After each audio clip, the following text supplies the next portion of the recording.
اللہ کو نہ ہمارے گوشت کی ضرورت ہے نہ ہمارے خون کی، پھر ہم قربانی کیوں کرتے ہیں؟ ارے بھائی، یہ قربانی کا سلسلہ حضرت ابراہیم کی قربانی سے شروع ہوا ہے۔ یا اللہ پاک، تیرا شکر ہے آپ نے حضرت اسماعیل عطا کیا، تیرا شکر۔ اے ابراہیمہ، اللہ کے راستے میں اپنے بیٹے کو قربان نہ کرو، تمہیں خدا سے کچھ حاصل نہیں ہوگا۔ تمہاری قربانی کیوں قبول ہوئی اور میری کیوں نہیں؟ میں تمہیں مار ڈالوں گا۔ آپ ذرا سوچیں کہ جبکہ اللہ کو نہ تو کسی کا خون چاہیے نہ ہی گوشت، تو پھر یہ قربانی آخر کس حقیقت کا نام ہے؟ یہ کیسا حکم ہے جو صدیوں سے زندہ ہے، جو ہر سال کروڑوں دلوں کو ایک ہی جذبے میں باندھ دیتا ہے؟ کچھ لوگ تو کہتے ہیں کہ یہ سلسلہ حضرت ابراہیم علیہ السلام کی عظیم سنت سے شروع ہوا، لیکن بعض مفسرین کا یہ بھی کہنا ہے کہ یہ سلسلہ ہزاروں سال پہلے حضرت آدم علیہ السلام سے شروع ہوا ہے، کیونکہ یہ ایک واقعہ نہیں ہے بلکہ انسانیت کے لیے ایک بہت بڑا اعلان ہے جو قیامت تک دلوں کو جھنجھوڑتا رہے گا۔ یہ قربانی صرف ایک جانور کے ذبح ہونے کا منظر نہیں، یہ انسانیت کے اندر چھپے ہوئے غرور کو ختم کرتا ہے، یہ ہرس کی زنجیروں کے کٹنے کا اعلان ہے۔ ذرا سوچیں، جب چھری چلتی ہے تو صرف رگیں نہیں کٹتی، بلکہ ایک مومن کے اندر کا تکبر، اس کی خود پسندی، اس کی لالچ بھی کٹنی چاہیے۔ پھر زمانہ آگے بڑھا تو حضرت ابراہیم علیہ السلام کے دور میں وہ عظیم امتحان آیا جس نے قربانی کو نئی روح دی۔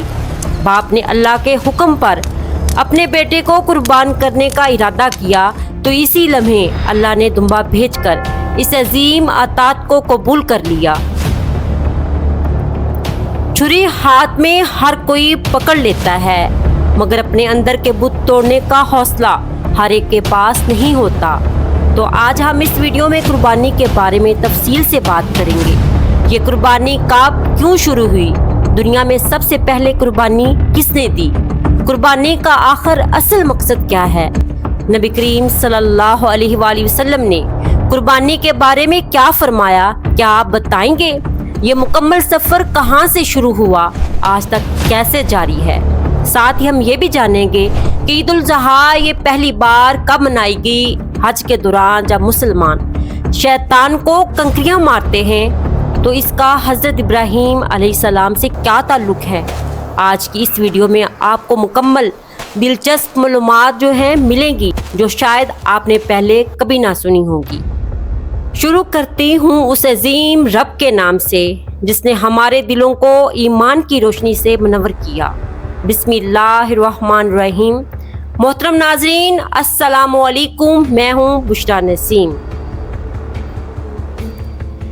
اس راز کو سمجھنے کے لیے ہمیں انسانی تاریخ کے اس پہلے ورق پہ جانا ہوگا جہاں سے قربانی کا یہ لرزہ کے سفر شروع ہوا تھا، جب اس زمین پر حضرت آدم علیہ السلام کے دو بیٹوں حابیل اور قابیل کے درمیان ایک تنازع کھڑا ہوا اس کے فیصلے کے لیے کہ اللہ نے انہیں اپنی پسندیدہ چیز قربان کرنے کا حکم دیا۔ حابیل جو ایک چراوا تھا، اس نے اپنے ریوڑ کا سب سے تندرست، بے عیب اور خوبصورت دمبا اللہ کی راہ میں پیش کیا، کیونکہ اس کے دل میں اللہ کی عظمت کا احساس تھا۔ لیکن دوسری طرف قابیل نے اپنی کھیتی کی وہ فصل نکالی جو سڑی ہوئی، بدبودار اور بیکار تھی۔ اس دور میں قربانی کی قبولیت کی نشانی یہ تھی کہ آسمان سے ایک غیبی آگ آتی جس کی قربانی قبول ہوتی، اسے جلا کر راکھ کر دیتی۔ حابیل اور قابیل خاموشی سے پہاڑ پر کھڑے ہو کر اس منظر کا انتظار کر رہے تھے کہ اچانک ایک خوفناک گرج کے ساتھ آسمانی بجلی آئی۔ اس نے حابیل کے دمبے کو اپنی لپیٹ میں لے لیا، جبکہ قابیل تمہاری قربانی کیوں قبول ہوئی اور میری کیوں نہیں؟ میں تمہیں مار ڈالوں گا۔ کی فصل وہیں پڑی کی پڑی رہ گئی۔ یہیں سے ہمیں یہ پہلا سبق ملتا ہے کہ اللہ کو وہ چیز نہیں چاہیے جو تمہارے پاس فالتو ہو، بلکہ وہ تمہاری نیت، تمہارا بہترین مال دیکھتا ہے۔ مگر قابیل کے اندر چھپے ہوئے حسد کے شیطان نے اسے اتنا اندھا کر دیا کہ اس نے اپنے سگے بھائی کو بھی قتل کر دیا۔ یوں زمین پر پہلا ناحق خون بہایا گیا۔ ये वाक़या हमें चीख चीख कर बताता है कि अगर कुर्बानी के पीछे तकवा ना हो तो वो इंसान को निजात नहीं बल्कि तबाही की तरफ ले जाता है। मोहतरम नाज़रीन कराम, फिर वक़्त का पहिया घूमता रहा। हज़ारों साल बाद मक्का के बंजर रेगिस्तानों में एक ऐसी दास्तान इश्क रकम हुई जिसकी मिसाल कायनात में नहीं मिलती। हज़रत इब्राहीम अलैहिस्सलाम, जिन्हें बुढ़ापे की आखिरी दहलीज पर 90 साल की दुआओं के बाद हज़रत इस्माईल अलैहिस्सलाम जैसा चांद सा बेटा मिला था, इन्हें ख्वाब में एक ऐसा हुक्म मिला जिसने कायनात के हर जरे को लर्जा के रख दिया। पैगंबरों का ख्वाब भी वही होता है। हज़रत इब्राहीम अलैहिस्सलाम ने मुसलसल 3 रातें वही ख्वाब देखा कि अपने चहेते बेटे को अपने ही हाथों से ज़बह कर रहे हैं। ज़रा सोचिए नाज़रीन कराम, इस बाप के दिल पर क्या गुजरी होगी जिसने अपने बेटे को तन्हाई में नहीं बल्कि सामने बिठाकर साफ साफ बताया होगा, ऐ मेरे बेटे, मैंने ख्वाब में देखा है कि मैं तुम्हें ज़बह कर रहा हूँ, अब तुम बताओ तुम्हारी राय क्या है। यहाँ हज़रत इस्माईल अलैहिस्सलाम का ये जवाब वो सुनहरी अल्फाज में जो रहती दुनिया तक सब्र की अलामत बनेगा।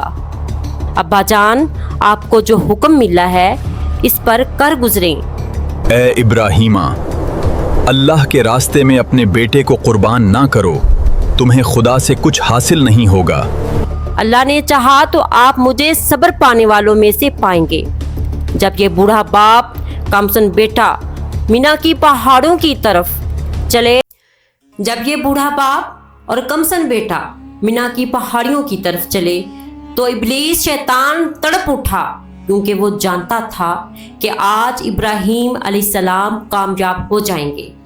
इसकी शिकस्त हमेशा के लिए लिख दी जाएगी। इसने कभी बीबी हाजरा के दिल में ममता का वसवसा डाला, कभी हज़रत इस्माईल अलैहिस्सलाम को जिंदगी का लालच दिया, और मगर कुर्बान जाएं इन अजीम हस्तियों पर जिन्होंने हर बार शैतान को कंकरियां मारकर अपने से दूर कर दिया। और यही वो सुन्नत है जिसे आज हम हाजी रिमा की सूरत में अदा करते हैं ताकि अपने अंदर के शैतान को भगा सकें।